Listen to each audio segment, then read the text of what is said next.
Yeah. I don't think anybody else would know.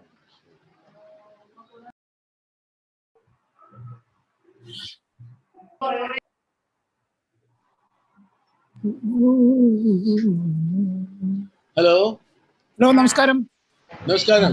Vivek, T.R.G. Hello, Namaskar. hello. How are you? Fine, fine. You came in time. Yeah. Yeah. So, I how think are you? your camera is pointed slightly, looking down, I think. Okay. Now it's okay? Yeah. It's a little bit. Yeah. Now I have to give permission for this now. I'll do that. Yeah. You share screen. Hello, Okay. Datar. Hello, Datar. How are you? Hey, your Praveen. video came and went. Praveen. It is very nice to see you here. Yeah. So let people join us. We'll start by sure. 8:05. 5 minutes will give this thing extra time. Okay. That's So our then standard time. in the standard time. Yeah. So how are you? How are things in Bombay? Things are getting bad here. Things are getting bad again, very bad. Yeah. But since we are confined to the house. Okay, right. Today some 9,000 odd numbers I saw. Yeah. So they may be locked down again. Somebody was saying. Yeah, the chief minister yesterday made a broadcast. On the major television channels. He said that if things don't improve in a couple of days, we'll have to take strong steps. So he's going to also consult all opposition leaders and whatnot. Take their views, I guess.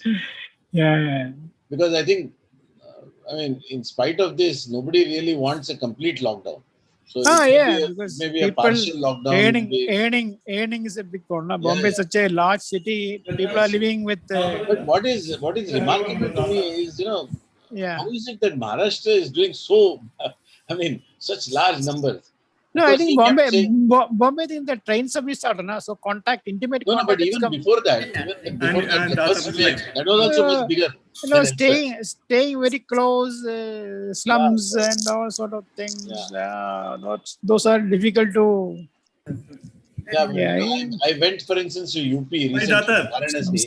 There is nobody wearing mask. I think UP and Bihar, they got a special gene. I think they are not. I understand like that because they are not getting many corona cases in UP and Bihar. Maybe their gene may be a little bit more. I think the light is too much. Maybe Praveen. He came especially to hear your lecture. No, that's right. Hello. No, too much light. Lighting is a little. Maybe you have to. Switch off one light. Okay. You have to turn around. You have to turn around. The contrast is otherwise. You have to turn around. Hi, too bright. Hi, Suresh. Hi. Namaskar, sir. Namaskar.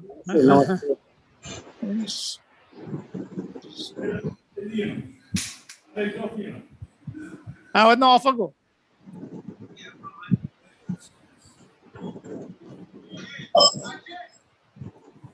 So how did you come to know Suresh? I have sent to. We have sent to all people. Yeah. We have sent to all people. Yeah. Okay. I have shared this in New Bay Communion. Okay. So many people are expected to join. Okay.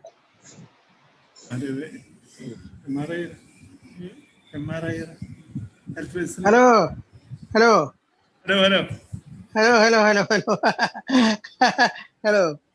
Good evening.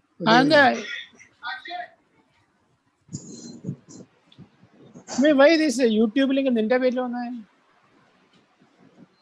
Right? Pardon? No. YouTube link in the internet on that. You send it. You need to log in. I sent a YouTube link that came in your. I want to say. Oh. The email address on which? LinkedIn copy അല്ലേ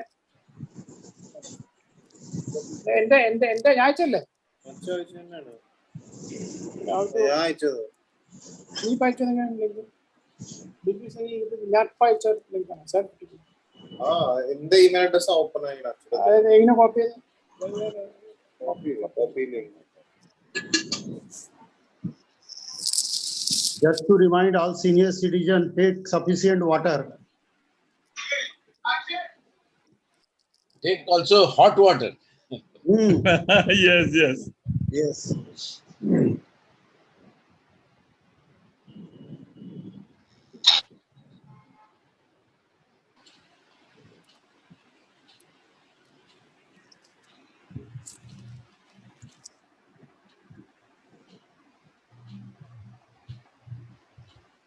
How much this Zoom can accommodate participants? 100, 300? 100, I think. No, normally it is 100. Yeah, actually, in past I tried to attend this meeting, and it was so many overflowing that I could not attend. Oh. So I logged in early. Acha. I mean, in the talks that I have given, I don't think this has happened. Not so many viewers, or you might say participants. Let us see. Let's see. No, normally this association. It depends on the numbers. Usually we get more than 200 people. Oh. But today there is some slight problem has come, because what happened today is a Christian holiday. Tomorrow is Easter. Oh, okay. So some people are excused themselves, telling that actually I didn't think of that much. Yesterday was Good Friday. Tomorrow is Easter. Yeah. So today was a free day according to me, but they say today is a important day for them. I don't know how. Okay. So there is some little bit. Hope people will join us. Oh, hello. I see Dr. Hiremat. Hello. Hello. How are you? Fine. Namaskar, sir. Hello, namaskaram, everybody. Yeah. Namaskar. Hiremat sir, namaskar. Hello, sir. Hello. Hiremat and we are in the same group. In that first this notice came. Okay. Yeah. We are staying in the same building, Hiremat and myself, in Kargar. Okay. Now I am in Kerala. Okay. We are neighbor. I am in neighboring building. Right. Namaskaram, Mahadevaya. Namaskar, sir. Yes. Video is not come. Hello. Okay. Good evening. Namaskar. Good evening, sir. Good evening. Namaskaram. I'm not in a presentable form. I'm not in a presentable form. So I am not in a presentable form. So no video. அன்னைக்கு பண்ணேன் எனக்கு 1 April பண்ணுங்க நீங்க பாருங்க 1 April ஆமா அன்னைக்கு நான் வரதுக்கு முன்னீங்க அங்க ஸ்கூல்ல இருந்தீங்களா அப்போ Sir, please do come in a presentable form. Everyone can at least see you after the last period. We can interact each other. It's a good announcement. Hello. Hello, sir. Surendra Nathan. Lockdown அந்த மாதிரி எதுவும் He's our president of our association, Surendra Nathan. அப்படியா சரி Here in this, I don't know, my name is Dr. Kaimal. Anyway, my name is Surendra Nathan. I mean, I don't know who put that Dr. Kaimal in. I don't know how to change it also.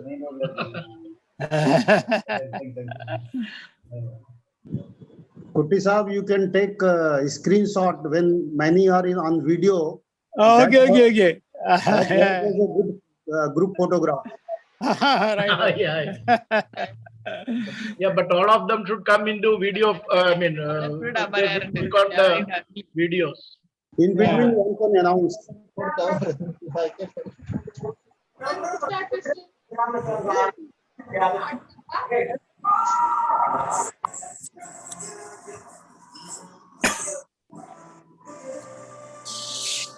So we have got 5 more minutes to start. Let's wait. Sure.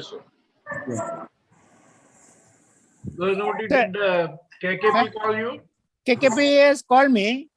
He told me about the meeting now that our Yeah. I told him 18th will be convenient for me. 11th I got some problem. 18th. Next week. I told him like that. So he told whenever I am available. He told he'll consider, and because 11th we are not here. We are just going out. I see. So you must be there as the anchor. So 18th is no problem for me. 11th I have to manage from there. Probably I have difficulties. Where are you going on 11th? No, we are going for a small picnic. my son has come. So I thought I'll. We are trying to go to Ashtamudi. I don't know where it is. Near Kollam. Ashtamudi Kayal? Some restaurant in Ashtamudi. Nobody has not come. Should have a nice time. Yeah. So we'll fix it as 18th. Did he? 18th is okay. 18th is no problem. Okay. For those who are in the committee, it is our meeting for executive committee meeting. Correct.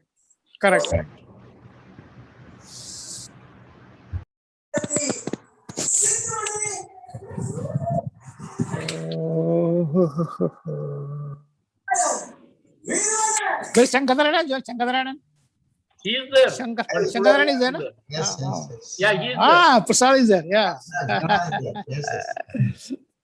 Shankararan, Krishna Prasad and Praveen. Welcome. The 50 people are joined. 50. 50. Many people might have joined through YouTube, but I think kids join through YouTube. I don't know why they are so like. 49 are not seen in the screen. Yeah. And only 25 are seen in the screen. No, 51 people. So to me, my screen is like 51 people. 50. 52. I see 50 here on my screen. 54. Yeah, but what I meant is on the maybe. Oh yeah, you are right. If you click these, it's the. Thanks to Nandi Sahab, he has shared this information. Nandi Sahab has come. He will join. He told he was going to join. Thank you very much. Nandi Sahab, namaskar. Hello, Nandi Sahab. Hello. Namaskar. Yeah. Namaskar. It is 8:03 when you are starting. Another 2 minutes. 2 minutes. Okay. That is 8:05, our usual time. Yeah. 8:05 we start. Yes. So 5 minutes will give extra spare time.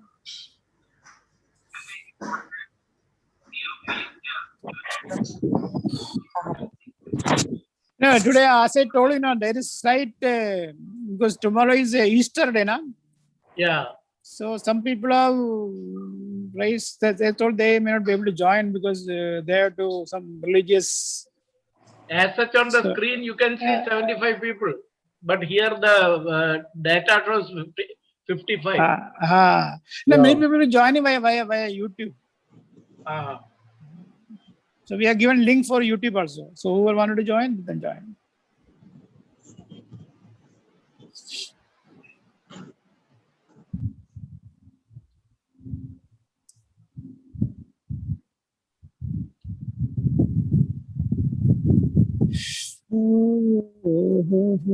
Praveen, what is the time? Correct time? It is 8:05. I think we should start. Okay, we'll start now. So I am going to mute everybody. Yeah.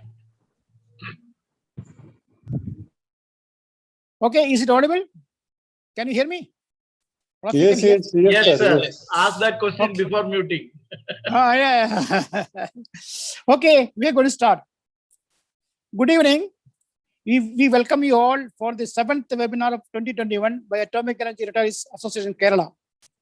Our warm greetings to our chief guest, Dr. Vivek Dattar, President of our association, Dr. K.K. Sunithanathan, Secretary Sri K.K.P. Nair, members of Managing Committee, members of Awareness Program, students, teachers, retirees, and our friends and colleagues from DAE and non-DAE institutions. Neutrinos are one of the least understood fundamental particles. Trillions of these harmless particles stream through our body in every second. Neutrinos rarely interact with any matter. A light year lead could stop only half of the neutrinos that are coming from the sun. That's what I read from internet. Since they have very little interaction with the matter, they're incredibly difficult to detect. And therefore, you need a very sensitive and large detectors. First detection of a neutrino event was taken in India at Kolar Goldfield in 1965. And since then, India-based neutrino observatory is coming up at Theni, which is in Tamil Nadu, which is a neighboring district of Kerala. To talk about neutrinos and to give a new insight about we have a distinguished and eminent scientist, Dr. Vivek Dattar, with us. He was a project director of India-based neutrino observatory. We are profusely thankful to Dr. Dattar for accepting our invitation and sparing his valuable time with us. My colleague, Dr. Praveen Kumar Raja, will introduce Dr. Dattar to the audience. With these words, I conclude my introductory remarks, and I hand over to Dr. Praveen Kumar to introduce Dr. Dattar to the audience. Over to Praveen. Praveen. Hello, audible? Yeah. Audible. Yeah. It is my great pleasure to introduce Dr. Vivek Dattar to this group of audience. And luckily, he was my batchmate also in training school in 18th batch of from 1974 to 1975. So I have got a lot to talk about him. But to make it brief, I'll just go to his biodata which was sent by him. Dr. Vivek Dattar was the project director, India-based Neutrino Observatory INO since 2016 till 2020, and a senior professor at the Tata Institute of Fundamental Research, TIFR, Mumbai, from May 2015 to May 2020. He obtained his PhD from the University of Mumbai in 1983 and did postdoctoral work at IPN, Orsay, France, and SUNY Stony Brooks, USA, 1986 to 88. Before moving to TFR, he was a distinguished scientist and head of the Nuclear Physics Division NPD, Bhabha Atomic Research Center, from 1975 to 2015. He was a senior professor of the Homi Bhabha National Institute, HBNI, and Dean Academics for Physical and Mathematical Sciences, BRC. He was also been an adjunct professor at the School of Neutral Sciences, TIFR. He joined NPD BRC in 1975 after a year at the BRC training school. His areas of interest include low energy nuclear physics, tests of conservation, laws and symmetries, and neutrino physics. I think we will just open the session to his lecture. So waiting for the interesting lecture. Thank you. Okay. Over to you, sir. Over to you, sir. Dr. Dattar. Yeah. Over to thank you, Praveen Kumar, and thank you, Dr. Kutty, for these kind words. Let me share the screen. 1 minute. Share screen. I already done my part. Yeah. Yeah, coming. Yeah, just come. Screen mode. Yeah. Can you all see now? Yes. Okay. You can see. So, Dr. Kutty emphasized that I should give an attractive title. So, I had given some 3 choices, and then he said that this looks perhaps the most attractive. So the title is actually decided by him from among the 3 that I gave him.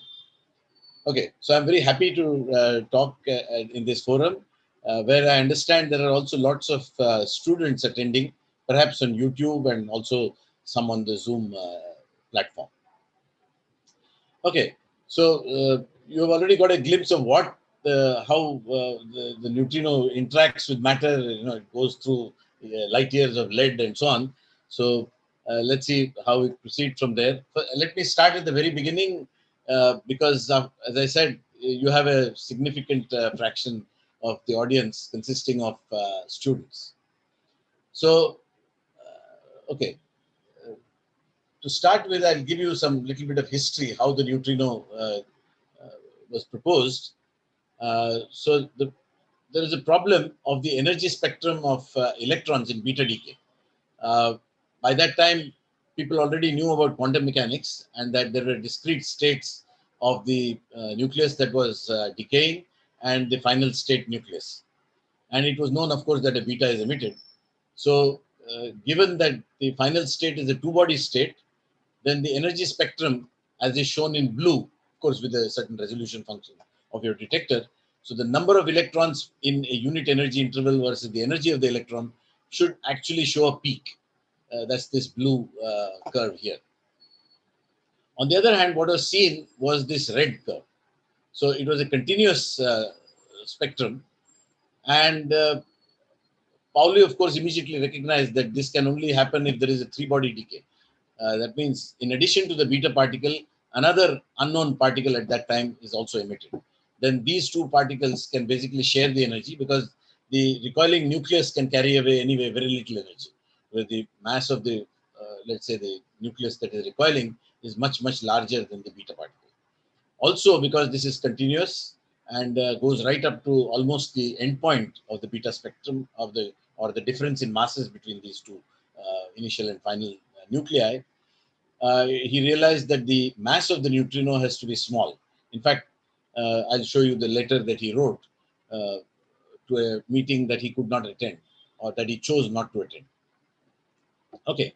In addition to, of course, the conservation of energy, there is also a problem of conservation of angular momentum. Because if you see, for instance, this is just one example of beta decay. Carbon-14, you all know this is a dating nucleus. Carbon-14 dating you all heard of. So when it beta decays, it decays to 14 nitrogen. And the spins of the initial and final states are differing in the sense that the left-hand side has an integral spin, zero spin, whereas nitrogen 14 has integral, but beta has half spin. That we know from atomic physics. And it was also shown early on that the beta particle and the electron are the same. So on the right-hand side, you cannot anyway make 1 plus half, vector addition go to 0. And so this there is also this problem of angular momentum. Of course, you can have L equal to 1. You can have an orbital angular momentum between the beta and 14 nitrogen, but that's still integral, and you can't, you can't wish away the half integral part. There is also the problem of statistics. You have Bose-Einstein statistics obeyed here, and on the right-hand side, you have basically Fermi-Dirac. So there is a problem of statistics as well. And this is the proposed solution of this problem by Pauli in 1930. He proposed a new neutral, because, of course, the charge had to be, electric charge had to be conserved, a new neutral neutron-like particle. In those days, the neutron was not yet discovered to explain the beta energy spectrum. So he writes, and the reason why he didn't attend, he, of course, writes later on in the letter, he's attending a ball in Vienna. And he thinks that the ball is more important than the meeting that he was supposed to attend. So he writes this letter that I have hit upon a desperate remedy. So actually, this is something that he was not very happy about, because this is he was proposing a particle that had very strange properties. Not only the fact that it had no charge and was very light, at least 100 times, if not smaller than the proton mass, but also that it wouldn't interact with the the cloud chamber or whatever detectors they had in those days. So it had to escape that detector without detection. So a neutron, for instance, would have interacted with some probability, but the neutrino wasn't interacting. So it had to be some particle which didn't interact so easily. Okay. This particular particle was named the neutrino by Amaldi, who was a colleague or a contemporary, at least, of Enrico Fermi. Enrico Fermi, of course, most of you would have heard. He is a very famous scientist who straddled both theory as well as experiment. And he's probably the one and only person who did that, in modern times, meaning in the 30s and 40s. And after that, I think there has been nobody who has, done such seminal work in theory and experiment. He was the one to construct the first quantum theory for weak interactions in analogy to quantum electrodynamics, which was, of course, something that was written down by the great Paul Dirac. And this paper was promptly rejected by Nature. Of course, they regretted it forever, because Fermi, being a practical person, got it published in an Italian journal, and then later it got translated into English. But this was a theory that lasted for at least 20 to 25 years. And it was the first implementation of quantum theory for weak interactions. Very soon, Bethe and Piles had a dimensional argument to show that the cross-section with which the neutrino interacts has to be very small, as it's associated with beta decay. And in 1934, they showed that this is of the order of 10 minus 44 square centimeters, and concluded that this is just too small to detect. It's impossible to detect. In fact, that is what is written in their Nature paper. In fact, they have two papers very close apart, both in 1934. However, as happens very often, when the theorist says that it cannot be done, the experimentalists come up with a very good method of detecting it. And indeed, about 26 years after it was proposed by Pauli, they sent a telegram to Pauli saying that we have evidence of the electron type of antineutrino detected in a reactor experiment. And the two scientists who did that were Reines and Cohen. I will not go through this very much, but I will share this, my presentation with the organizers, and so the students can have access to it, I guess. Basically, just from dimensional arguments and using what is known about beta decay, generally the half-lives for a certain Q value, they estimated this cross-section. And from this cross-section, of course, you can estimate the mean free path of, let's say, a neutrino in iron, and that for a few MeV neutrino comes out to be 10 to the 16 kilometers.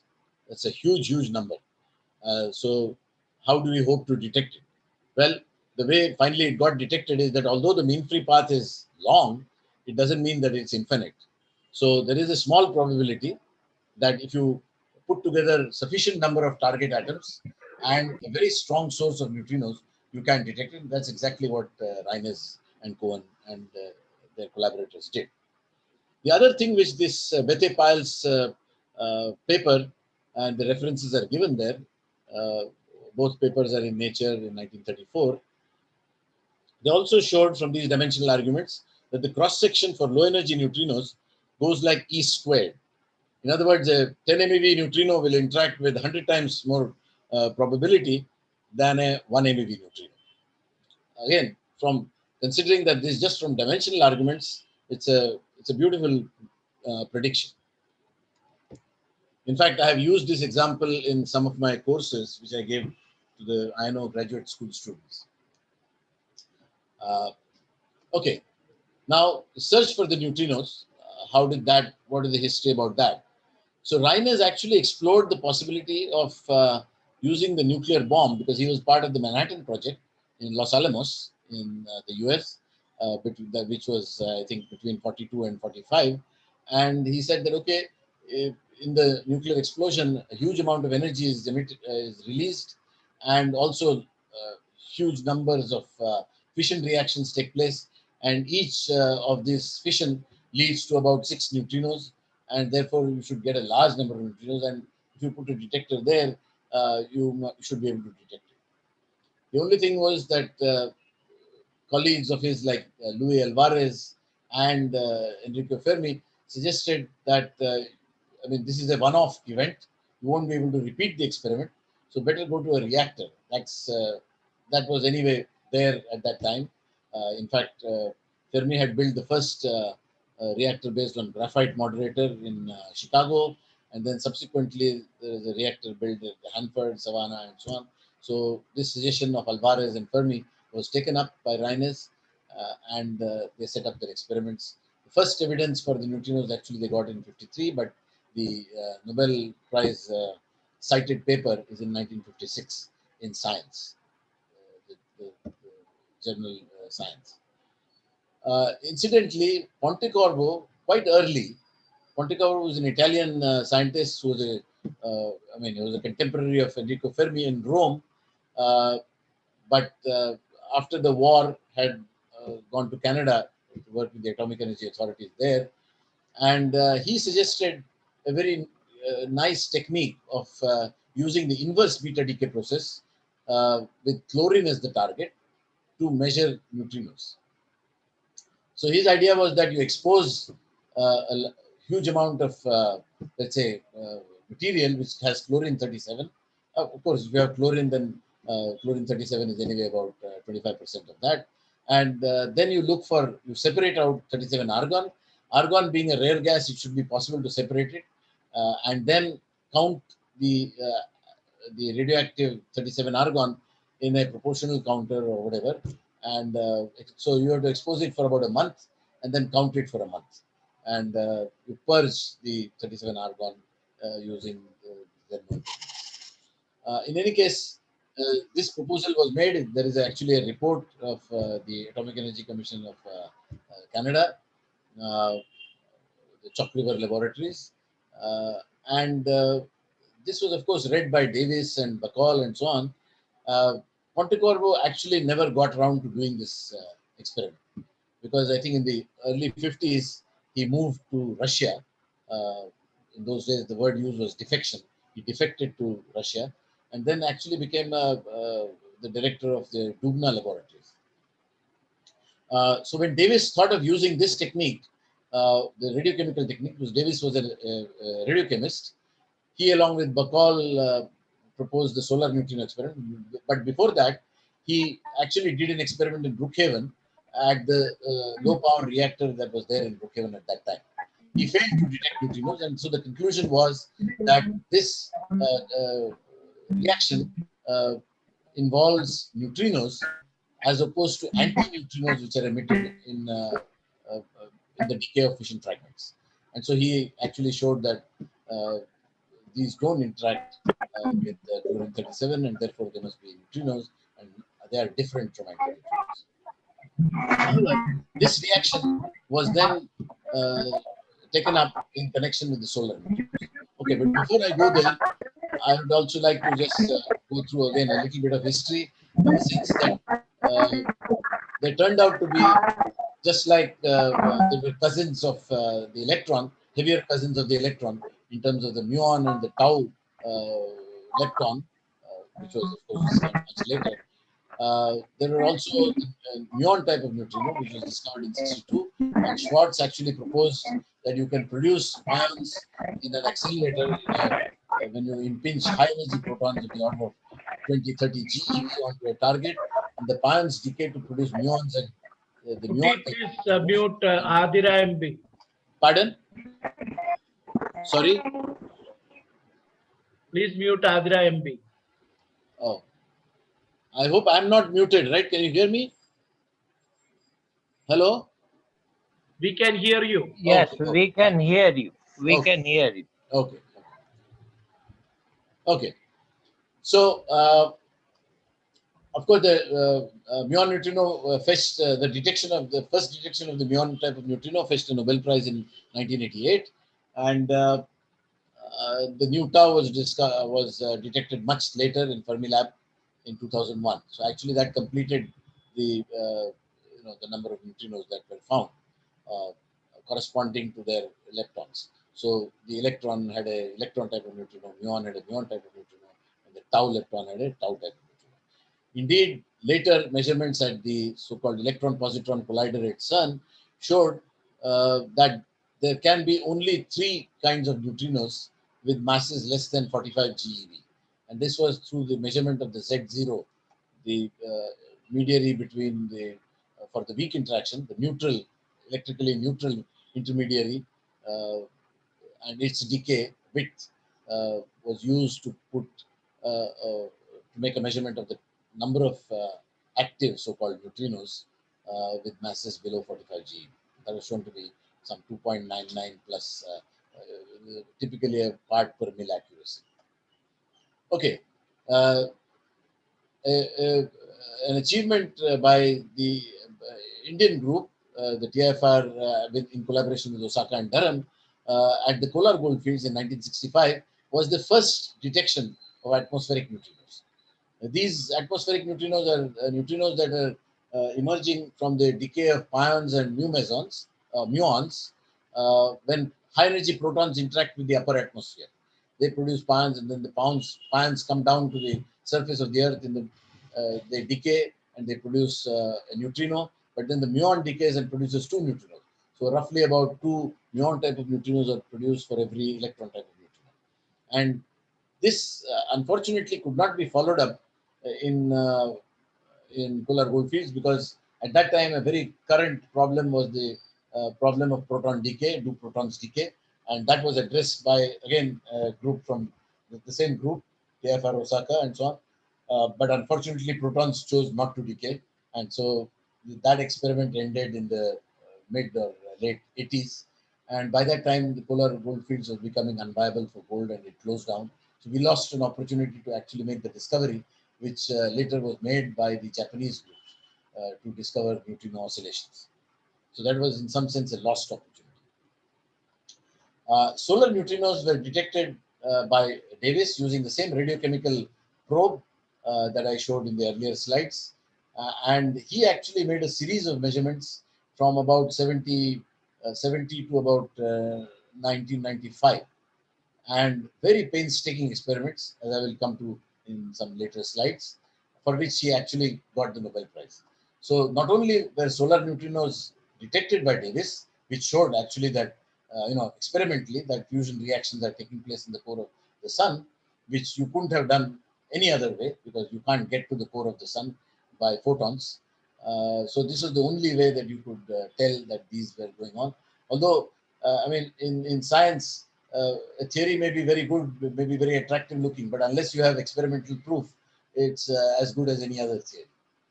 So in this case, the theory of Bethe was actually shown to be right by the measurements of Davis. Another Nobel came Kushiba's way, who built the 3,000 ton water Cherenkov detector looking for proton decay. What was the background in that detector became a signal, and indeed it so happened that detector measured the first and, as of now, the only evidence for supernova neutrinos. Supernova is a situation where a star which comes to the end of its life and has about 10 solar masses or higher, it cannot now use its nuclear fuel because it has already reached iron, which is on top of the binding energy versus nuclear number curve.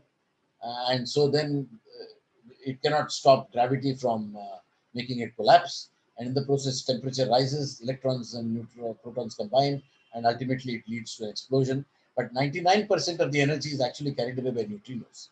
And a huge amount of energy is carried away. And they can reach the Earth if it's not too far away.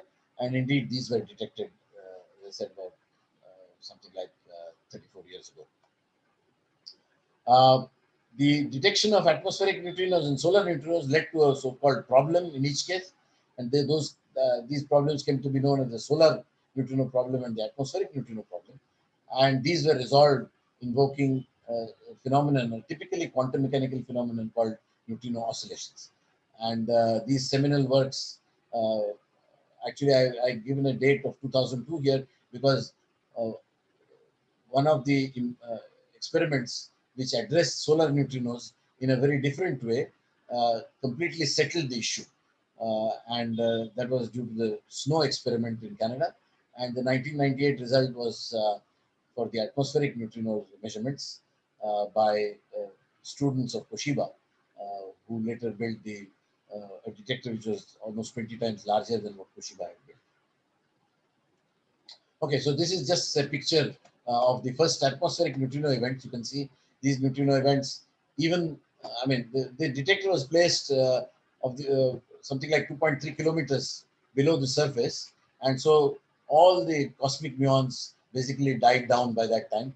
I mean, at least that rate was extremely low enough, and so the events that they saw, they could be very confident that they were neutrino events. In addition, of course, they looked at events which were side-going. So, in fact, uh, there was absolutely no chance of those muons coming here, because the depth of material that they would see would be much in excess of 2 kilometers, maybe of the order of 10 kilometers or so. And so there was no chance that it could be muons, it had to be neutrinos. In this, they beat, of course, not by too big a margin, but they beat the Nobel laureate Fred Reiners. And it was also published on a very nice date, the 15th of August, 1965, in Physics Letters.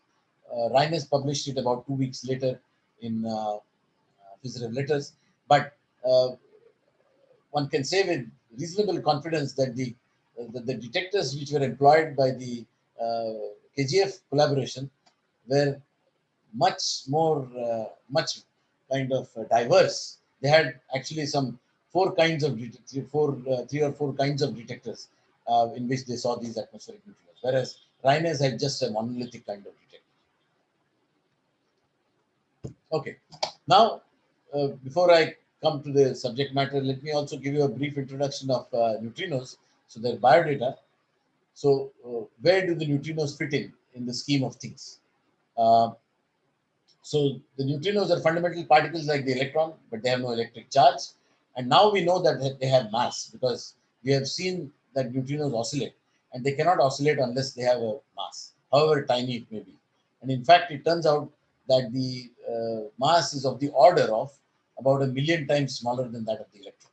So you have the so-called quote unquote periodic table for elementary particles, is that we have leptons and we have quarks. Quarks make up nucleons, the up and down quark make up the proton and the neutron. These heavier pairs of quarks actually exist for a very short time. They decay into other objects. So when the charm decays to the strange quark, and there are also cross decays, the top also decays to the bottom, top decays to other particles and so on. And similarly, the heavier cousins of the electron, the muon, also decays to the electron, and neutrinos, tau decays to muon and also to the electron and so on. So these are the particle constituents of the matter that we see around us. In addition to that, we have the force carriers. That means the elementary particles which are responsible for the interactions, for the forces between objects or particles, as well as composites of these particles. So we all are familiar with the photon, which is responsible for the force between charged particles. Then there is the gluon, which is responsible for the force between strongly interacting quarks.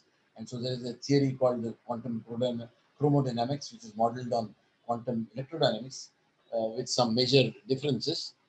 Uh, so this is also supposed to be a massless particle. However, this has color charge, unlike the photon. The photon carries zero electric charge, whereas this carries the color charge, which is responsible for the interactions. So there are 8 kinds of gluons. Just as these quarks, each of them comes in 3 colors. So 3 squared minus 1 is the number of kinds of gluons that you have. And then finally, the weak interactions involve bosons, which are both charged, the W plus W minus, and the Z boson. And they are roughly of the order of 80 to 90 times the proton mass. So that's also another big difference between the photon and this. However, in the 70s, 60s, and 70s, a unification of the electromagnetic and weak interactions took place, leading to the electroweak theory.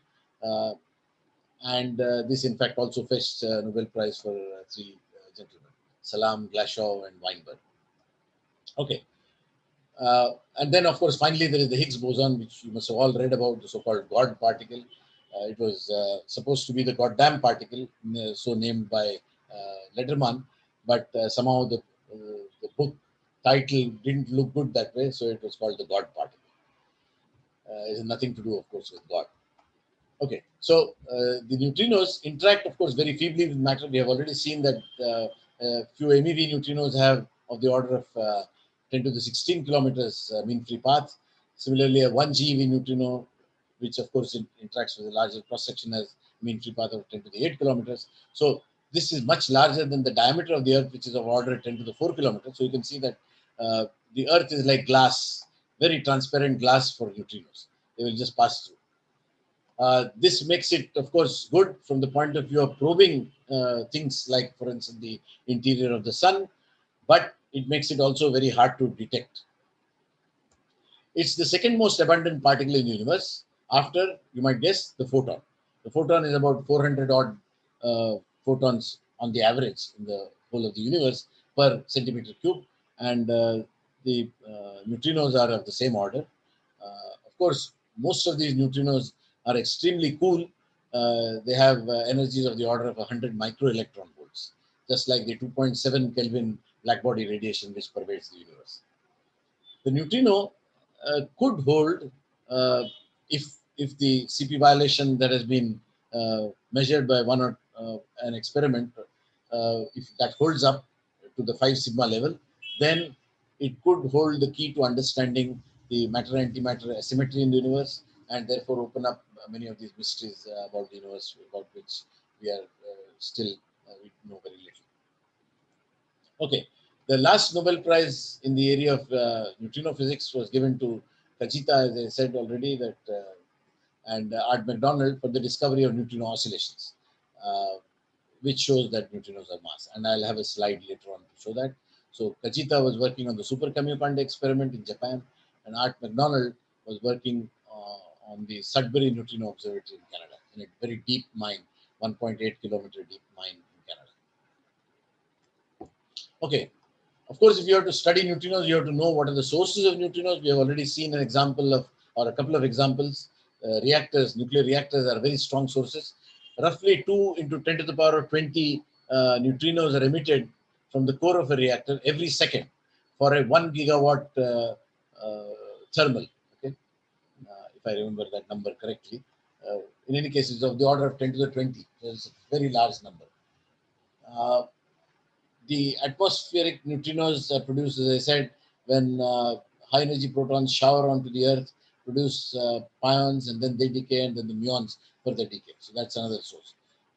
These are typically GeV neutrinos. Nuclear reactors have typically MeV neutrinos. The sun is a prolific source of neutrinos as well. In fact, from the luminosity of the sun, you can actually estimate how many, given the reactions that contribute to neutrino production, you can actually calculate how many neutrinos, and that number more or less agrees with what we see after accounting for neutrino oscillations. So the numbers of solar neutrinos are such that about 60 billion of them are passing through the tip of your finger. That means every square centimeter per second has about 60 billion neutrinos passing through it. But in your whole lifetime, over your whole body, there's a chance that one might interact, and that's the, that tells you about how low the interaction probability is. Of course, there are other ways of producing it, and that also we have seen that particle accelerators produce high energy protons, and then it can interact to produce pions, and then you can get those neutrinos as well. Supernovae also produce neutrinos. In fact, as I said, they were detected by the Japanese group. The other two sources are geoneutrinos. That means when you have uranium and thorium in the Earth, that has its decay chain right up down to lead and bismuth. And in between, there are beta decays taking place. So you have neutrinos also emitted. And these also have been detected. The only neutrinos that have not yet been detected are the so-called cosmic Big Bang neutrinos. Just as you have the cosmic microwave background radiation pervading the whole universe, the so-called 2.7 degree blackbody radiation coming from the Big Bang and the subsequent expansion of the universe. Similarly, there should be the equivalent in the neutrino sector, but these have proved very, very hard to detect. So although the Big Bang theory came about in the late 40s and early 50s, we still don't have a clue as to measuring these Big Bang neutrinos. In fact, if anybody measures these, I think this is almost certainly going to fetch a Nobel Prize. Okay, how do we detect neutrinos? So the first thing that you notice is that, sorry, neutrinos are not electrically charged. So you have to have secondary detection, which means you have to have a reaction which produces charged particles, and then those charged particles have to be detected. In many ways similar to detection of a neutron. Neutron also, unless it produces a charged particle, either through a recoil proton or through capture, and which produces gamma rays or things like that, you cannot detect the neutron just like that because it doesn't carry any charge. It can't produce any ionization. And if it can't produce ionization, it can't produce any scintillation or electron hole pairs in a semiconductor and whatnot. Okay, so there are the so-called charge current interactions and the neutral current interactions. The charge current interactions are mediated when by the W plus W minus particles, the heavy bosons, charged bosons. So basically, there a neutrino of a certain type, electron, muon, or tau type, it produces the corresponding charged lepton. And in this case, for instance, it can interact with the neutron to produce a lepton with a negative charge and a proton. Okay, or an antineutrino can interact with a proton and produce a lepton plus a neutron. Again, it's the same charge current interaction. Similarly, a neutrino can also interact with the electron to produce an electron. So the neutrino becomes an electron and the electron becomes a neutrino. So that's again changing charge, and that's why it's called a charge current event. But in this particular case, there is also another possibility, namely that the neutrino can scatter off the electron. Okay, so the neutrino remains a neutrino and the electron remains an electron. It just is a scattering process. And here, since there are two amplitudes and you cannot distinguish between them, then these amplitudes interfere, as we know in quantum mechanics. Okay. So this is one way of getting a handle on the neutral current interaction, unless you have some other way, which in fact was found by the Sudbury Neutrino Observatory Group. The other one is that the neutrino can interact with a nucleon through the so-called neutral current interaction. In particular, what the Snow group used was that instead of just a single nucleon, if you have a deuteron, then the neutrino can inelastically scatter. So not just elastic scattering, but you can have an inelastic scattering as well. And the deuteron can break up into a proton and neutron. And then if you detect the neutron, then you have a measure of what this rate is. And this can occur whether it's an electron type of neutrino or a muon type of neutrino or a tau type of neutrino. So irrespective of what kind of neutrino, you can break up a deuteron. Whereas in this case, you will see that you produce the corresponding lepton. Now notice that there is also a Q value for this. If you have only MEV neutrinos, then a muon type of neutrino cannot produce a muon in the final state because the muon is about 100 MeV in mass, 100 MeV by c squared. So you don't have enough energy. So only the electron neutrino can take part, and therefore all these detectors that were built for solar neutrinos basically detected only electron type of neutrinos, except for that detector which Snow built, which uses deuterium and the breakup of deuterium and therefore the neutral current. So you only require 2.2 MeV energy, which is the binding energy of the neutron. Okay, just for completeness sake, the first coherent neutrino scattering was also determined, was experimentally measured in 2017 at the so-called spallation neutron source at Oak Ridge. And this was observed through the neutral current interaction. And this happens when the de Broglie wavelength of the neutrino is of the same order as the radius of the nucleus. So then the neutrino scatters on all the nucleons, and these amplitudes add up coherently. And that's what leads to an n squared kind of effect. In fact, it turns out the neutrino scatters of the neutron, and so it goes like n squared rather than just the neutron number, which is of course proportional to the mass number. So potentially you can reduce the size of detectors by a factor of 100, but of course there are caveats to this because you can only detect it through elastic scattering. So you can't tell what was the type of neutrino. Okay, solar neutrinos, as I said, carry information about what is going on in the interior of the sun. So there are two chains, both proposed by Bethe, and for which these are fusion reactions which power the sun, and for that he got a Nobel Prize in 1967. So there's a so-called CNO chain, which he actually proposed first, but then later on he found that this cannot contribute majorly to the energy production, and that has to come from the PP chain. So there's a series of reactions here. P plus P going to deuterium plus positron plus neutrino, then capture of that by the deuteron, helium 3 going to this, and so on. The highest energy neutrinos, of course, come from this decay of the 8 boron to beryllium 8 plus this, but this fraction is only 10 to the minus 4 or so of the total number of neutrinos that are produced.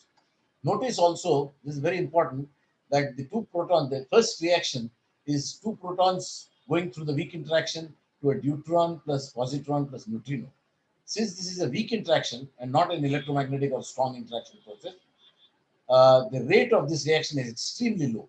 So the sun will continue to burn as it has for the last 5 billion years or so, for another 10 billion years or so. Okay, so this slow burning is a direct effect, or directly because the first reaction is a weak interaction. Had this been electromagnetic or strong, this the sun would have burnt itself out in a matter of days or even weeks, perhaps, depending on the dynamics, but certainly not in years. And if that had happened, then of course there's uh, nothing of interest would happen. We would not be here to talk about it, because evolution takes billions of years. Okay? For humans to evolve, it takes billions of years. If everything vanishes in just a matter of days, then you can't have evolution. In fact, this was an argument used to show that the initial estimate of Lord Kelvin of a few hundred or a few tens of millions of years for the sun, the age of the sun, was wrong, and that Darwin said that it has to take at least a few hundreds of thousands of hundreds of millions of years in order for evolution to occur. And so there was an argument, and then finally he had to actually remove that content from his the second edition, I think, of his book, because of very strong opposition from Kelvin. But ultimately, Kelvin was shown to be wrong, because there was another source which was not known in his time, namely the nuclear energy source, which was due to the fusion reactions taking place in the sun. Okay, so this figure shows the neutrino spectrum. The highest is, of course, the PP neutrinos, and the smallest are the so-called HEP neutrinos. But also notice that the boron-8 neutrinos are small in number, but they are at a high, they go up to higher energies, up to about 15 MeV, whereas the PP neutrinos only go up to about 400 keV or so. And since we know that the cross-section goes like E squared, you can see that this factor is about 30. So it's about 1,000 times more reaction probability for these neutrinos. So the fact that their flux is 10,000 times smaller still makes them observable. And indeed, that is what many of the detectors have observed. Much of the Davis signal was also due to the boron-8 neutrinos. Okay, now I think I should speed up. This is again showing the same thing. These calculations had been done by Bacall for many, many years, refined and so on. And again, I'll not go through this. These are all details. The same thing. Then there's the CNO cycle. So you start out with carbon, go to oxygen, and then come back.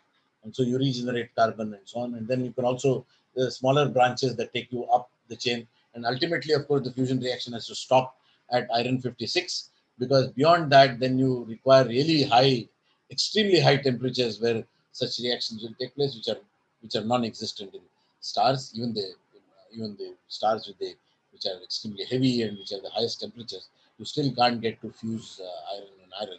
In any case, they don't release energy. Okay? So there has to be some other way of creating the elements that we know of in the universe, and that also we'll come to a little later.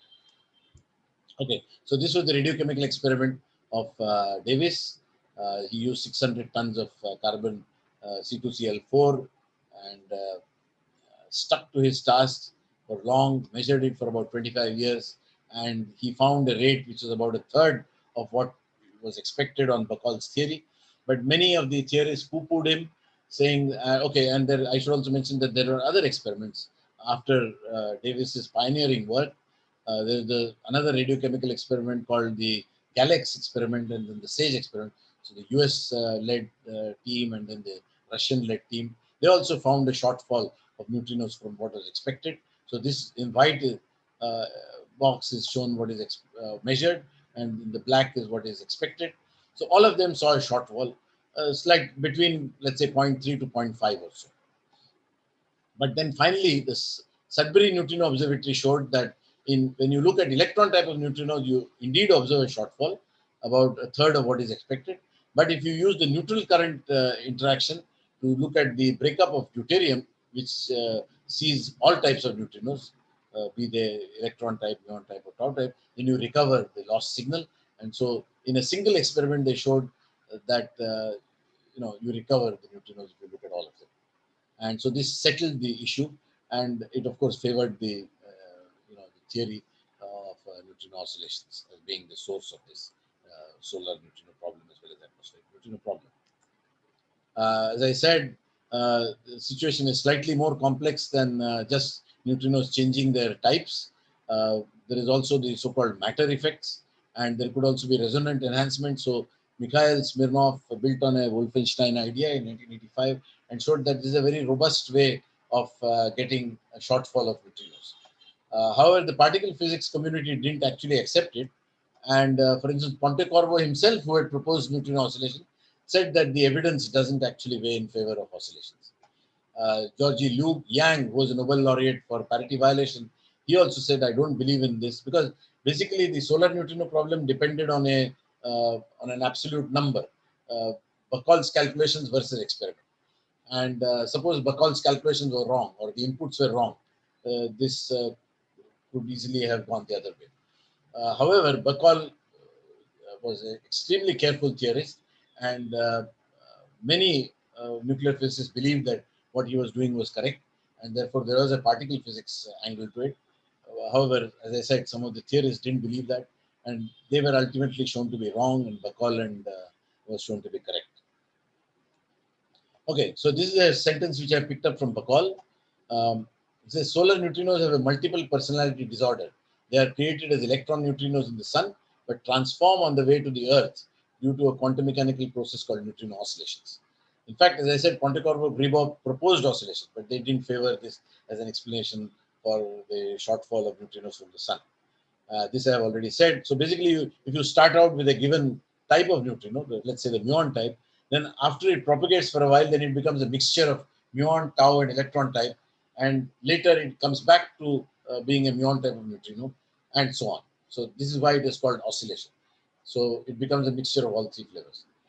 And indeed, this can be explained if each of these types of neutrinos actually a mixture of three types of neutrinos with definite mass. So if you were to measure the mass of let's say the electron type of neutrino, you won't get the same answer all the time. Sometimes you would get a mass m1, sometimes you would get mass m2, and sometimes, of course, with well-defined probabilities. But the answer would not be a single answer like m1 always. No, you would sometimes get m2, m3. And that is actually the basis for this oscillation. So for the two-flavor case, it's quite easy to show. It's very akin to the rotation of a vector in two-dimensional space. So you can write down the type of neutrino as a mixture of two mass eigenstates, mass states if you want to call them. And if you look at the probability that a neutrino which starts off as a particular type of neutrino remains that type, then it goes like 1 minus sine squared 2 times some angle, mixing angle. This is the mixing angle. And times something times delta m squared into length that it propagates divided by its energy. So this is shown graphically here. This is the so-called survival probability. It goes through a dip, comes back to 1, and again does the same thing, and then keeps repeating as a function of distance. Now the depth to which it comes down, that is given by this mixing angle. Okay, and the oscillation length is basically determined by the energy and the delta m squared, the difference between the two masses, m2 squared minus m1 squared. So this formula also tells us that this oscillation will not take place if theta is equal to 0. Okay, in which case the type of neutrino is the same as the mass eigenstate, or if delta m squared is equal to 0. In which case, then the sine squared, this thing becomes 0, and this always remains 1. Okay? So if you see oscillation, then it means that delta m squared is not 0. So which means that at least one of the masses is non-zero. Okay? Both cannot be 0. Okay. It is also good to remember that the neutrino oscillation experiments give you delta m squared and not m M1 squared or M2 squared. So they don't tell you about the absolute mass. It just tells you it's a kind of beat frequency that you're measuring. You have two tuning forks of roughly similar frequency, and you determine the beat frequency. Just from the beat frequency, you cannot determine what the absolute frequency of that tuning fork is. Okay, and then there are disappearance experiments where a neutrino of one flavor goes into something else, but you're measuring that same kind of neutrino. Or it can be a so-called appearance experiment where alpha type of neutrino goes to a beta, and you actually measure beta. This is actually, in some sense, a very sensitive way of looking for oscillations. Even if that number is small, you can measure it. Disappearance, you cannot measure very small mixings, but then it has its own advantages because counter rates are large. Okay. Now, of course, nature is a little more complicated than that. That was just a model to illustrate the physics. But actually, we have three flavors. So there are actually not one, but three angles. And there are three mass eigenstates. So there's three delta m squareds. Sorry, two delta m squared, independent delta m squareds. And of course, there is the ordering of the masses. Else you might say that there is M1, M2, M3. Okay? Then of course there is complete information. Or you can say there are two delta M squareds and there is the mass ordering. So the mass ordering can be in this way, in which M1, M2, M3, and this is called normal ordering, and this is called inverted ordering, where M3 is the highest. Sorry, M3 is the lowest. That's the inverted mass hierarchy or the inverted mass ordering. And this is one of the key problems that INO actually hope to solve. However, given the delay, it is quite likely that some other group will measure this. However, in important measurements, it's always good to have independent measurements because sometimes there can be biases, experimental biases, so-called systematic errors and so on. Okay, as it turns out, these mixing angles are very large. In one case, for instance, 30 degrees, 33 degrees, 40 degrees. And this is small, but still it's sufficiently away from zero. Similar mixing angles in the strong sector, which is so-called the Kabibo, Kobayashi, Maskawa mixing matrix, those mixing angles are extremely small. So neutrinos are very different in this respect. And finally, as I said, CP violation there is a smoking gun signal. There is a 3 sigma signal from the T2K collaboration, which published its results just last year, which claimed that there is a CP violation in this sector, which could mean that neutrinos and antineutrinos interact differently, which could, there are ways in which one can implement this, but it could, for instance, lead to the matter-antimatter asymmetry in the universe. So in the universe, we see only matter and not antimatter, and this could explain that. If this result holds up, and if with a couple of more caveats, but this could be the start of that, of such a search. Okay, I think I don't have time for this, but CNO neutrinos are much less numerous, about 1% of the PP neutrinos, but they have also, there is a claim that this has been also measured very recently by the Borexino collaboration. If you were to picture the sun through neutrinos and not through the light, which we are all familiar, if you see the sun through light, you can make measurements and you can show that the diameter, the angular diameter of the sun is about half a degree. In the neutrino sector, of course, because the interactions are so rare, we have an angular width of about 20 degrees. It's basically dominated by statistics, the detection method, and so on. However, in principle, this could be improved to about 0.12 degree. 0.12 degree corresponds to about 20 to 25% of the sun's diameter. So you can compare it this with 0.53 degree. So in principle, only the core emits the high energy boron 8 neutrinos. So that's where the fusion reaction is taking place. Okay, there is a future for this. There are a couple of detectors, huge detector which is planned in China, 20 kiloton liquid scintillator detector, and Snow Plus, which is a different detector but in the same location at the Sudbury Neutrino Observatory. It will use 1 kiloton of liquid scintillator. Actually, it's meant for measuring double beta decay, neutrino-less double beta decay, but it will also incidentally measure solar neutrinos. So the open problems are that we would like to measure the survival probability as a function of E mu. In fact, this shows a step-like behavior from low energies to high energies. At low energies is about 0.55 survival probability, and at high energies is about 0.35 or so. And there are competing theories. The so-called Mikhail Smirnov paradigm says that it should behave in one way, but there are other non-standard interactions which predict a very different behavior, and experiment only can discriminate between these two ultimately. There is also a very important day-night effect that has been predicted, in fact, by scientists in the Institute of Mathematical Sciences, Chennai, that the sun should shine brighter by about, and this effect, of course, depends on the latitude, but in a low latitude laboratory, like say the INO site at Madurai, near Madurai, this should amount to about a 10% effect. That means the sun should be brighter at night in neutrinos than during the day.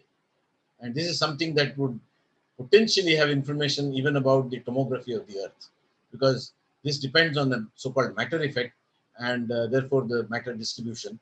And with big detectors and with high statistics and high resolution detectors, we should be able to measure this. And this would be a great thing to do. Okay, neutrinos from the supernova, as I said, have been detected. About 24 of those neutrinos were detected. About half of them by the Kamioka experiment, for which, as I said, Toshiba got the Nobel Prize in 2002. He shared it with Davis and, of course, with another physicist. So Toshiba and Davis got half the prize, and half the prize was given to an X-ray astronomer from Italy. As I said, the 99% of the energy is carried away by neutrinos, and in fact, at that time, only 24 events were detected, but modern detectors now will certainly detect about at least 1,000 such events, and therefore we'll have much greater information on the dynamics of a supernova explosion. Because the supernova basically explodes in a fraction of a second. So at that time, of course, it is the brightest star in the galaxy, outshines the galaxy by, many, many times, thousands of times actually. So this is taken from so this shows the core collapse. But again, I think I'll have to skip this slide in order to keep up with time. So these detectors, the measurements of the supernova neutrinos are actually hitherto have been made with water Cherenkov detectors, because that's a cheap medium. You can make big volumes of these. So basically, a neutrino interacts, produces a charged particle such as the electron or the muon, depending on its type, through the charge current interaction. And then if that particle, since it's relativistic, if it is moving with a speed greater than that of light in the medium, then it will produce something akin to the sonic boom. In this case, it's called a Cherenkov light, and that forms a cone which is picked up by these phototubes. So from the size of the cone and from the timing information, you can tell what roughly was the energy of the incoming particle. And certainly you can tell whether it's an electron. In the case of the electron scatters, and so you get a fuzzy ring. Whereas if it's a muon, it's a much heavier particle, 200 times heavier than the electron, and that produces a sharper ring. So you can tell whether it's electron type of neutrinos or muon type of neutrinos that produced this charged particle. Okay, so this is what leads to the neutrino stars with the mass of between 3 and 10 times the mass of the sun. When they come to the end of the road, as far as fusion reaction is concerned, can't now withstand gravity because there's nothing holding it. Otherwise, once fusion reactions are going on, the core is hot, and therefore it leads to an outward pressure which holds back gravity. But once that is gone, then nothing can withstand gravity, and it collapses. And in that collapse, of course, what happens is that the Fermi energy of the electron increases, and it becomes high enough that it can now combine with the proton to give a neutron and a neutrino. And this is the so-called neutronization burst. This happens in a matter of tens of milliseconds. So it's a very sharp, pulse of neutrinos that come out. And with the big detectors that we have now, such as Super Kamiokande, at that time it was the Kamiokande detector, which is only 3,000 tons, 3 kilotons. Now we have a 50 kiloton, and within a few years there will be the Hyper Kamiokande, which will be about another 10 times higher than that. So there we will get even 1,000 events, maybe 10,000 events or so. So we'll learn a lot about this, not just the neutronization, but also about the dynamics that follows, about the explosion that takes place, and so on. These also could, if the mass is lower, it could lead to a neutron star. or also depending on the dynamics. If it is heavier than 10 solar masses, it usually would lead to a black hole. And it is in these neutron-rich conditions, because neutrons are produced prolifically, that you get fast, rapid neutron capture, and you produce all the elements beyond iron. So you can go all the way up to even uranium and perhaps even heavier, but we have no evidence, of course, of that. Maybe even super heavy elements are produced, but again, as I said, these things happen so rarely and so far that we have no, our methods are still not up to it to measure the super heavy elements, if indeed they are produced. But certainly the heavier elements like uranium, thorium, gold, lead, and so on, they are all produced in these collapses.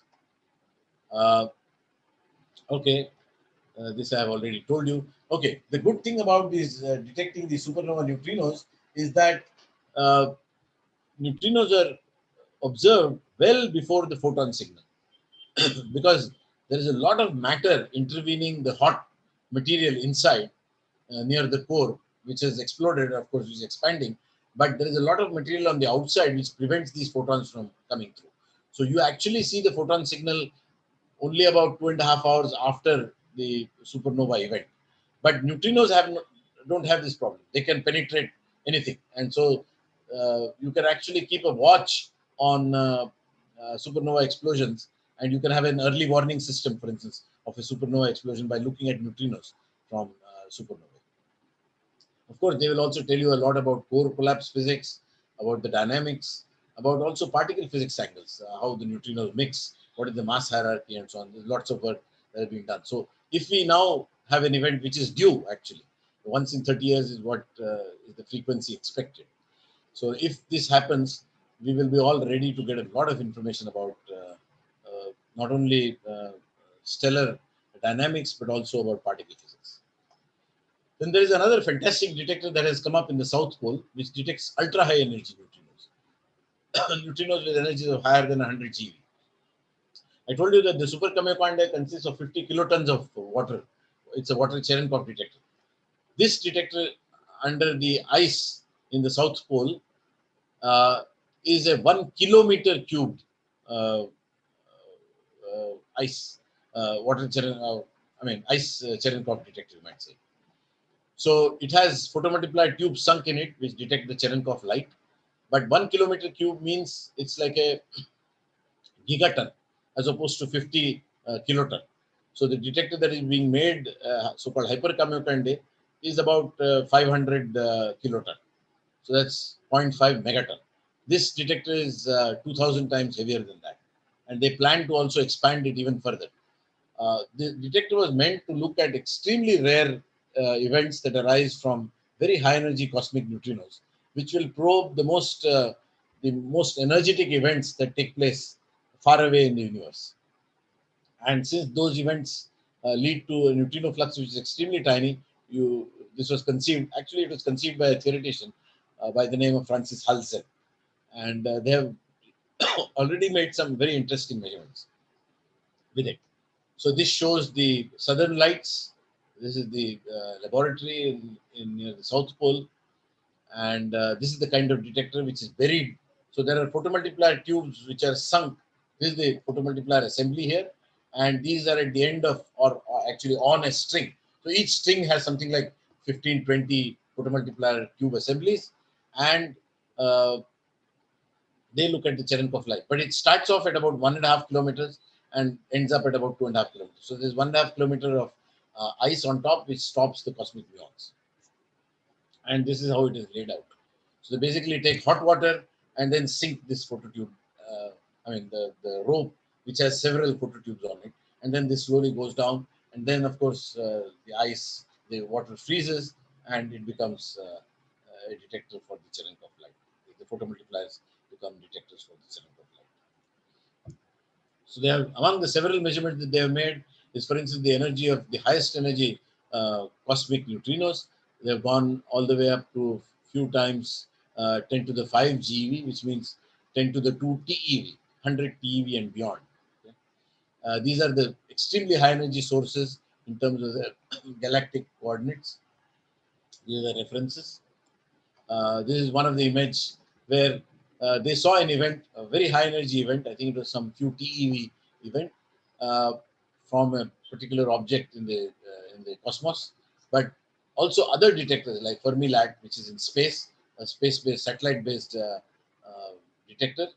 They also found it coming from the same place, and similarly, a magic array, which is on the ground, they also measured this, again coming from the same point in space. So this actually, this is one of the things that people are now talking about, so-called multi-messenger astronomy. This has also become the in thing because there have been instances where gravitational waves have been detected from the same general area as the gamma rays and radio frequency waves and so on, photons, visible photons and so on. So this is a new field of astronomy called multi-messenger astronomy has opened up. That means you see objects in various parts of the electromagnetic spectrum, but also through gravitational waves, and not always, of course, through gravitational waves, but sometimes, and sometimes through neutrinos. So, for instance, this was an event which occurred about 6 billion light years away, which points to the Orion. Because we are all probably familiar with the Orion, which is there presently in the night sky. So, IceCube very recently detected a neutrino, one single neutrino event corresponding to the so-called Glashow resonance at 6.3 PeV. This should occur at 6.3 PeV. Measurement was 6.05 plus minus 0.72. So it is within errors corresponding, matching this energy. What is this Glashow resonance? It is that a high energy electron type of neutrino interacts with the electron in the ice of the IceCube detector to produce a W minus boson. And then that decays, and then you measure the shower particles, reconstruct the energy, and this is what is called the Glashow resonance.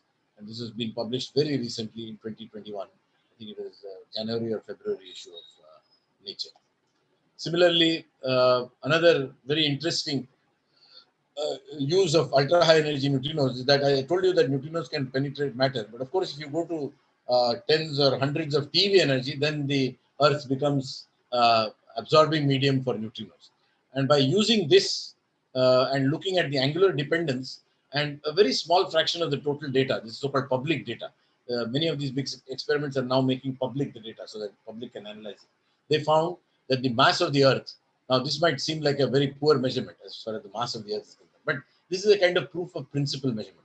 They showed that this agrees with the mass that we know of from the motions of the moon and the sun, Earth around the sun, and so on. However, what is not mentioned here, but they have mentioned it elsewhere, is that in principle such a thing could be used to do tomography of the Earth.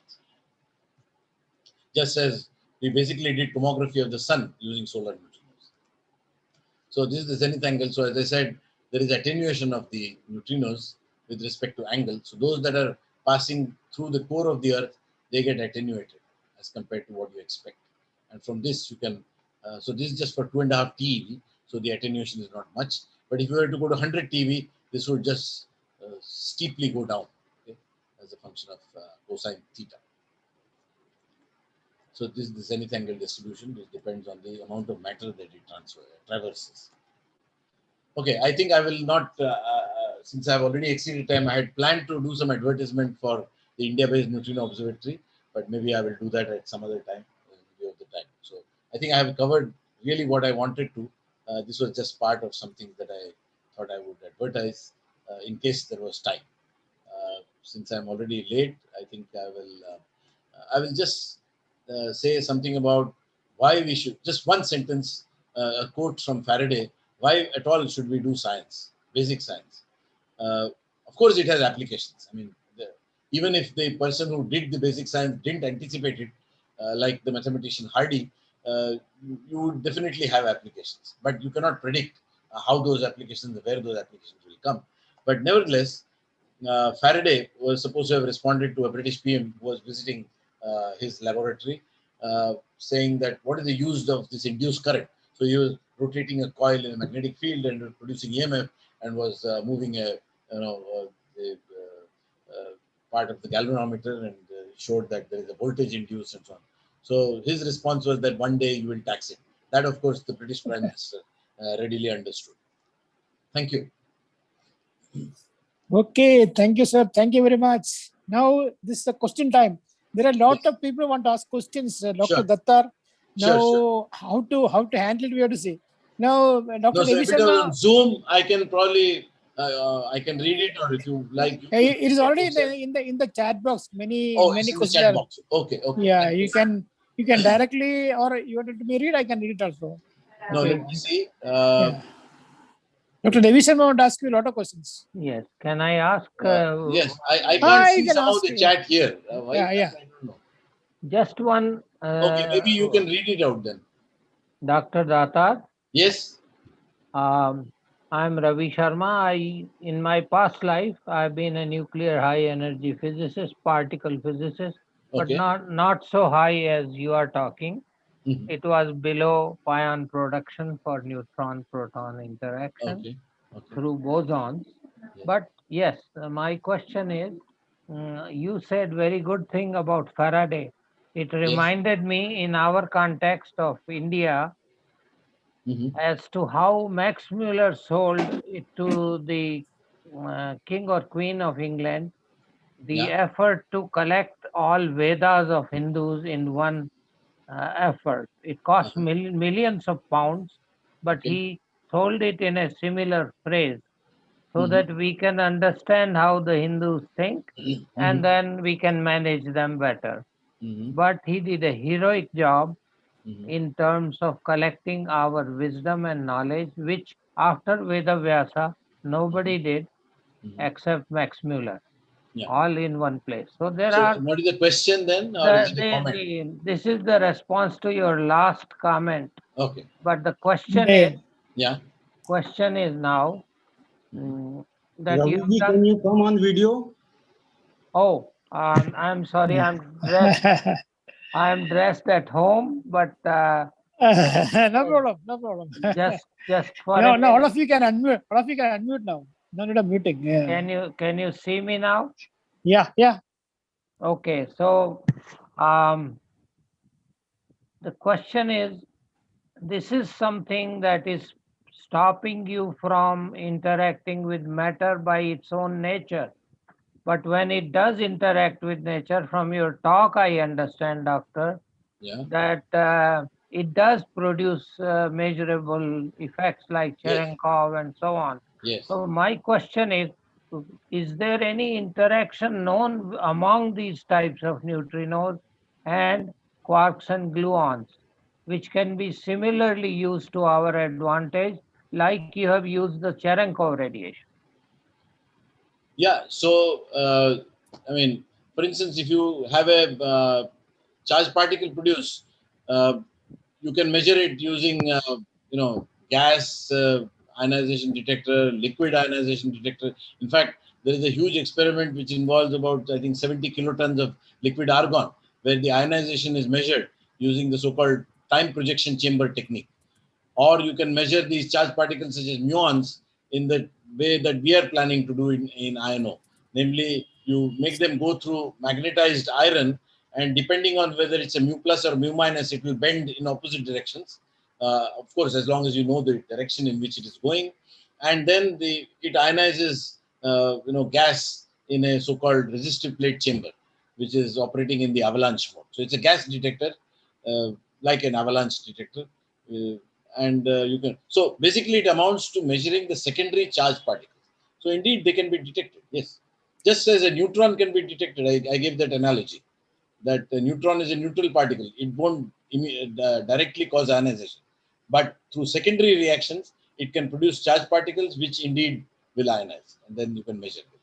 But we are not able to calculate any cross sections of interaction. No, you can actually, electroweak theory is quite accurate in predicting what the cross section is, and indeed these have been measured, and in some cases they agree to about 10%.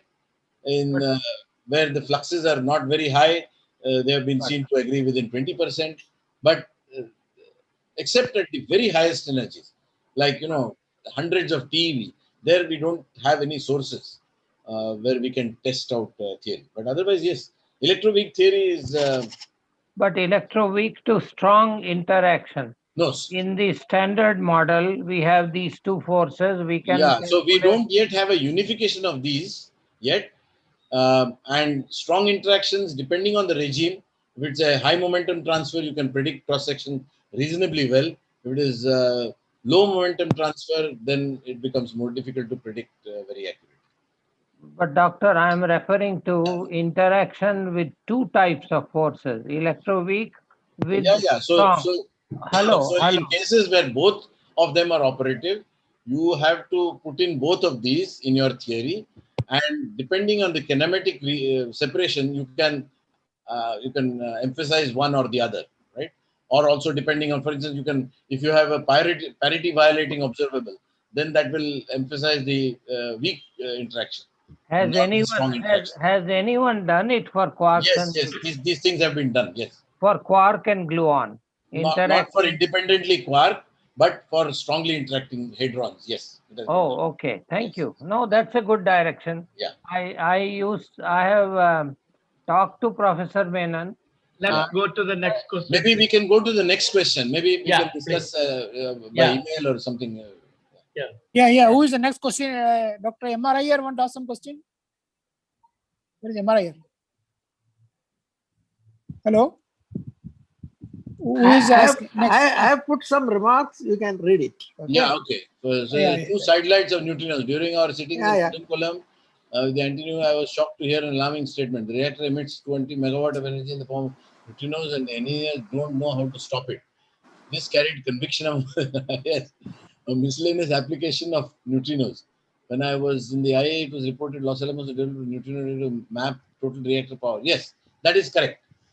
In fact, there is an effort in BRC right now under the leadership of Lalit Pant in the Nuclear Physics Division. He is building a 1-ton detector to do a proof of principle anti-neutrino detection at Dhruva reactor. And once that is done, the proof of principle there, he will take it to Kudankulam, I presume. And he's already started talking to the Kudankulam authorities. So yes, it can be, reactor antineutrinos can be used to monitor the reactor remotely. To the extent of my knowledge, IAEA is already doing it. IAEA has not, I think, made it mandatory, but there are several groups, in France, Russia, in the US, who have already demonstrated this. And as I said, a group in BRC is also in the process of doing that, using a slightly, a different way of detection. Plastic. I think, yeah. Yeah. Okay. I think Dr. Gopalan want to ask a question. Gopalan? I saw your name. Last question, is it? Chat. Unmute. Okay, I unmute. You could say it yourself. Yeah.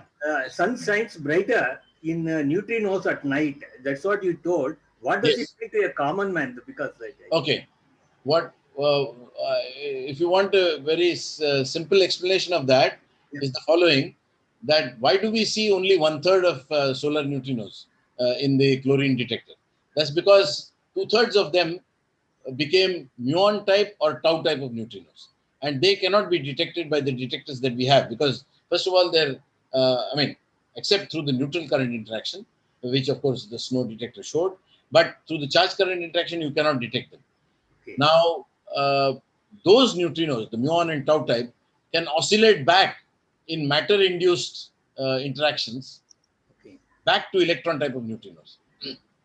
So what was missing, part of it comes back, and that's how you can get a 10% enhancement. So the sun would shine, as I said, brighter. But apart from just this interesting fact, maybe you might call it, or interesting measurement to bring out this process, perhaps it could also be used to do some tomography of the Earth, because after all, this matter effect is induced by the amount of matter that this neutrino sees. So for different times of the 24 hours cycle, it will observe different parts of the Earth, different thicknesses of the Earth, and therefore sometimes it will see only the skin mantle, and then the outer core, and then the inner core, and so on. So perhaps if we build a big enough detector with enough sensitivity, we might be able to get information which is complementary to the seismic information which is there, certainly. Okay. But this would be a completely different angle, And so sometimes it could throw up even surprises. Yeah, it's a comprehensive detection, then partial detection. It is like IMO experiment now. Yeah. Ask Dr. Vishama, you can ask now. What is the question? Dr. Datar, what is the objective of the IMO experiment that you are doing? Okay. The INO experiment, the objective is actually to, when it started, when we proposed it in 2006, and it's a really sad, tale of why we have not been able to do what we wanted to do. We are still hoping, we are still optimistic that once the Tamil Nadu elections are over, things will settle down. But essentially, it is because of things which Dr. Iyer referred to. Which was the objection to Kudankulam reactors. He said, oh, you guys don't even know 20% of the time things are being taken away by the neutrinos. Of course, this is well known, and neutrinos won't interact with anybody. Only very once in a billion or something will interact. So there was a lot of fear mongering created by some politicians saying that neutrinos are extremely harmful to society. I mean, they will affect pregnant women. They will affect your farming. All kinds of illogical and completely unscientific things. So we did not actually, I think, deal with it properly in the sense of outreach and talking to the politicians. So maybe we should have done more on that front.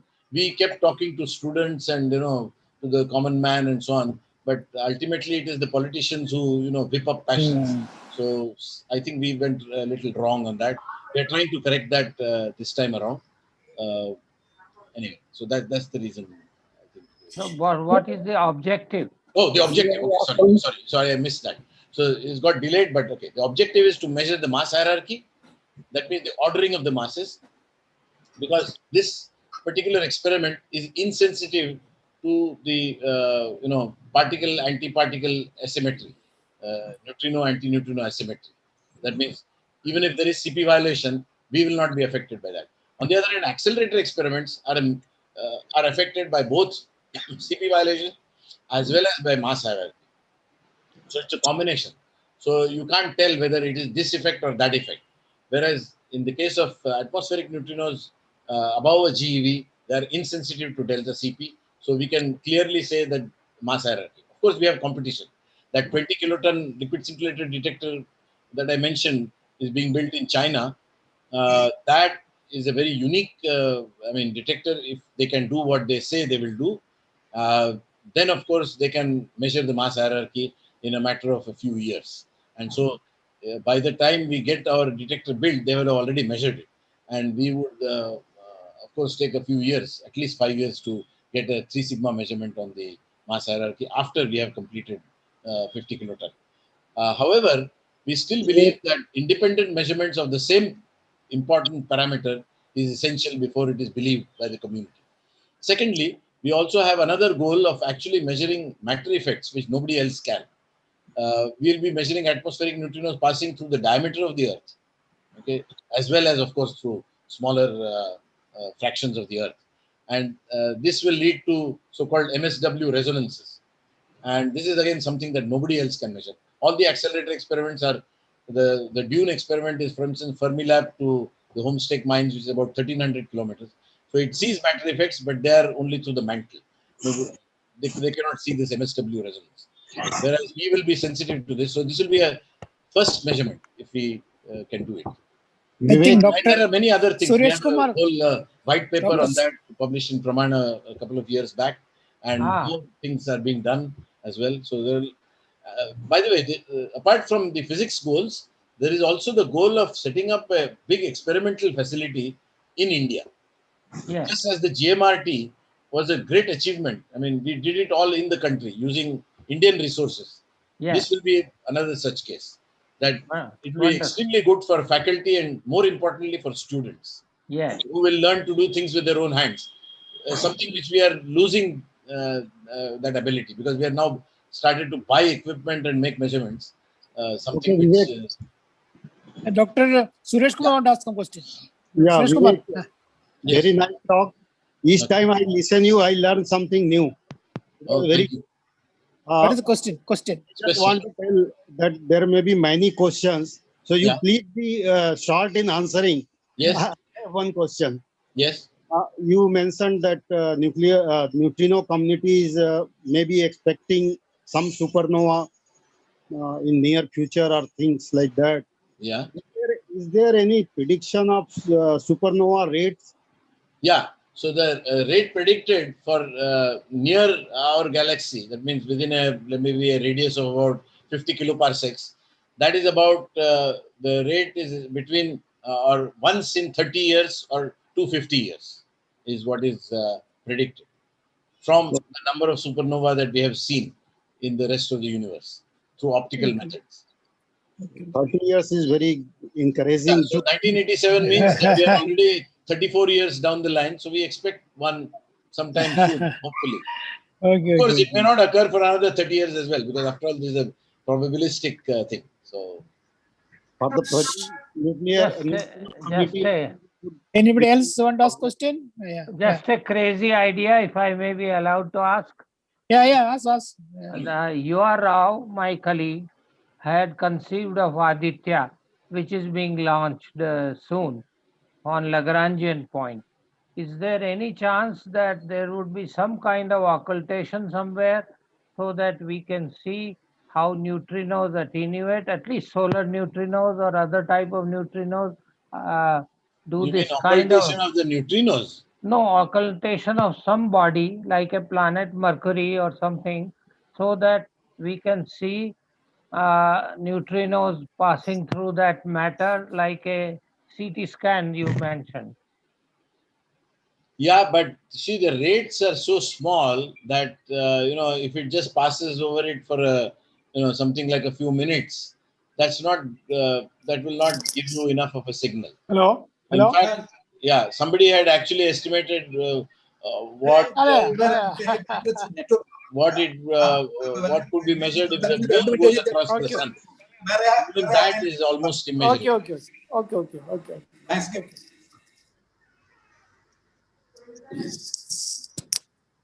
But the day-night effect is certainly something that we could measure, because it's almost like a 10% effect.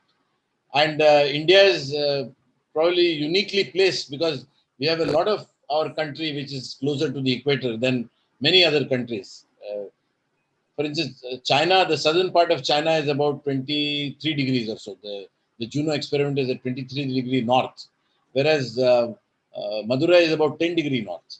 So with that kind of latitude, we will be sensitive to the day-night effect for most of the year. Wonderful. Thank you. Anybody else want to ask questions? The students are encouraged to ask. But students are left. Shy to ask. They are very shy to ask. I think they are left. I think. Okay. Anyway, anybody want to ask question now? Otherwise, we'll stop it now. Already 9:30 now.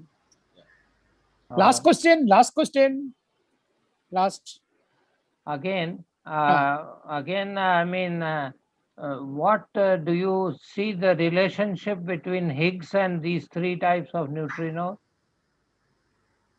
Well, I mean, the fact that these neutrinos have a mass which is non-zero, which has to be zero in the so-called standard model, which also has the Higgs, means that the standard model cannot be the correct theory for to understand neutrinos.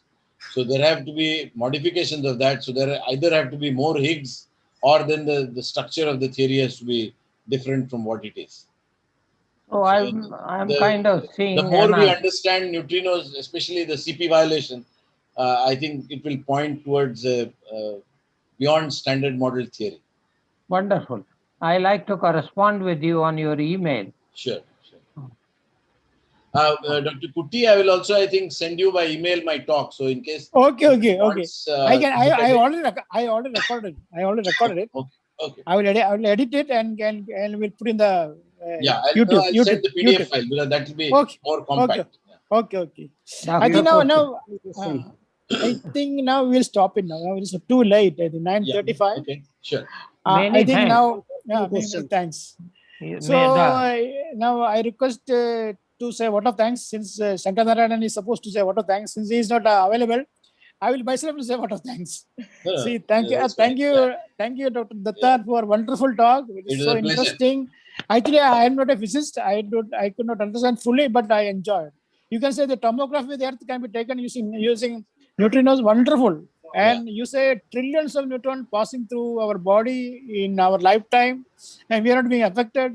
And the size of the detector is so big, 50, what is it, kilometers, something like that. 50 kilotons. 50,000 tons. Kilotons. We cannot even think of such a huge detectors. So wonderfully well talked, very useful information. That's why I invited all students. So students cannot get such information. So fortunately, we had a lot of students participation, and although they didn't ask question, they had participated. So I'm very happy. In fact, I would be happy to answer some of the questions if they are sent by mail or if they are on YouTube. Okay. I will tell them. So there are a lot of participation. And most of them are physicists or chemists, the BSc or MSc students. So that's why I requested them. I especially sent to college people to attend this lecture. So they came in large numbers. Very happy to know that they have come and such a wonderful talk. I am very much thankful to you, sir, for coming and giving such a wonderful talk. Our forum is giving a talk once in every 2 weeks. So this is our 20th or 25th talk. This is our 21st talk, I think. So we already completed 21st talk. So we thank you once more. Have a great day. Thank you very much, sir. Thank you. Have a great day. Thank you, Dr. Kutty. Thank you, Praveen, and thank you, Kutty. Okay, bye. Thanks a lot. So I will send the video to you. I will send upload the video and I will send you a copy to you. Sure. Okay, sir. Vivek, I think other people also know. You have a beautiful background of aura. How you manage that? What is that background? No. Background is not of Howrah. That is of Northern Lights. Northern Lights. So I was trying something. I found this and I just managed to put it in. I think you can do it on this Zoom. Ajay sir, one question. The Kolar Goldfield, what happened to that neutrino? Oh, so that is now filled with water. So I hear that the government is thinking of reviving that because now but again, now the cost of gold has come down. When it was touching 50,000 and so on, I heard some news that they are thinking of reviving that mine. Okay. So neutrino is connected to share prices. I have gone down the shaft. I have gone down and seen that experiment. In the 70s. Proton decay experiment. How deep is Kolar Goldfield? How deep? It was more at than its a deepest, mile. I think it was 2.5 kilometers or something deep. Oh my God. 2.6 kilometers deep. I went down more than a the mile. experiment that was done here for the atmospheric neutrino was at 2.3 kilometer depth. So you had to carry oxygen cylinder? No. It only becomes hot, so they have to circulate air a lot and also have some kind of air conditioning. Otherwise, I think it becomes very hot deep under. It is very and also they have to pump out the water. Yes. So, so all that is, once you stop those pumps, then the water starts accumulating. It becomes like a well. And there is, I think, I don't know, hundreds of kilometers, maybe 1,000 kilometers of tunnel. Not of very large diameter, sometimes of maybe 2 meter diameter or something. A man can walk through. The total length of that tunnel runs into 1,000 kilometers or something. So it is filled with water. So I think Tamil Nadu should actually take that water up for whatever agriculture, drinking, for you can purify it using our PRC methodologies. And what is the Tamil Nadu? What is the problem in Tamil Nadu? You say politics. Theni district. Mr. Vaiko actually opposed it. He filed a case against us in the High Court, the Madurai bench of the Madras High Court. I think department has to bribe him. So we were all naive. We didn't do this thing. And therefore, I mean, so actually the court gave a very nice judgment. It said that you can carry out all your construction activities, but don't start the experiment till you get Pollution Control Board clearance. Which anyway we would have had to do because you can't do this project without Pollution Control Board clearance. Now this this gentleman Vaiko went to town saying that he has achieved a victory. He has got a stay on this, which was completely false. I mean, there's no stay. The judge said that you can continue construction. I think what he did is on the back of the stage, I think threatened he must have threatened. I'm just guessing, because the road construction that was going on was stopped, and they were threatened. The contractor was threatened, and he asked for police protection, which was not given. So obviously the guy who did, I mean, there is only, you can point the finger to one person there. So that is what happened. So politics basically took over. And the reasons he gave even in the High Court were all kind of crazy like this. That, neutrinos are harmful to society, pregnant women. Like radiation. Fermilab will direct neutrino beams to Tamil Nadu and will destroy things here. I mean, what kind of completely unscientific, illogical. But radiation because they said, see, after all, he's a lawyer. He's a knowledgeable fellow. Why should we believe you, who are a scientist unknown to us? Well, that was the argument used by some villages later. This is what happened even in US during this pandemic and for many other scientific issues. So ignorance in society can hurt science. Oh, yeah. All these Trump supporters were like that. Yes. So, okay, sir. I think we'll stop it now. It's too late, I think. Sure. Thank you all. Thank you very much. Have a great day. Yeah. See you, Data. Yeah. See you.